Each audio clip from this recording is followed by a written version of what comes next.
তো আপনারা যারা মিশরীয় ফার্মে নিয়ে একটি খামার করতে চাচ্ছেন তারা অবশ্যই এই ভিডিওটি দেখে নেবেন, কারণ এই ভিডিওটি দেখানো হবে আমার 50টি ফার্মি মুরগি কত টাকা খরচ হয়েছে এবং বিক্রি করলে কত টাকা পাবো এবং আয় ব্যয় কত।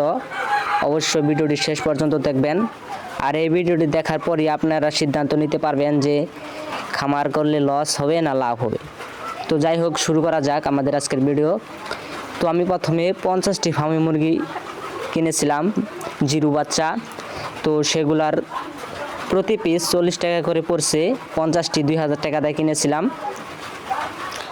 তো 50টি 2000 টাকা কেনার পর আমি যে ঘর আগে থেকে ছিল আমার, শুধু আমি নেট কিনেছি প্লাস আরএফএলের নেট।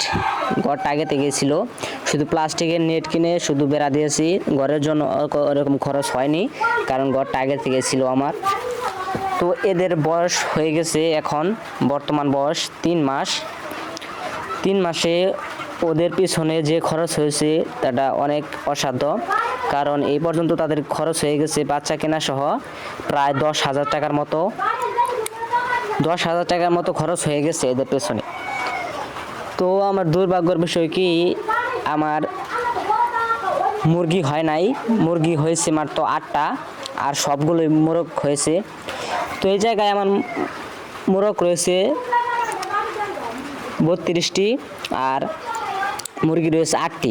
এখানে মোট 40টি মুরগি রয়েছে, 40 রয়েছে। আর 10টা আপনার আমি ছোট বয়সে 6টা বিক্রি করে দিয়েছিলাম, একদম ছোট বয়সে 15 দিন বয়সে। তো আর 4টা মারা গেছিল।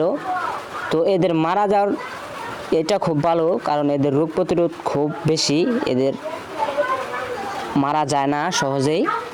তারপরেও আপনারা এদের খাবার খরচ অনেকটা বেশি, কারণ এই পর্যন্ত 3 মাস বয়সে 10,000 টাকা খরচ হয়েছে। তো এদের বাজার মূল্য রয়েছে প্রতি কেজি 270 টাকার মতো। তো আমি যদি 40টা 270 টাকা করে বিক্রি করি, তারপরে দেখা যাচ্ছে আমার 10,800 টাকা আসছে। তো 3 মাস পালন করে যদি আমার মাত্র 800 টাকা লাভ হয়, তাহলে আপনারাই বলেন, আরও তো আমার পরিশ্রম আছে, তাহলে কি এই খামার করা যায়? অবশ্যই না, খামার করা যায় না।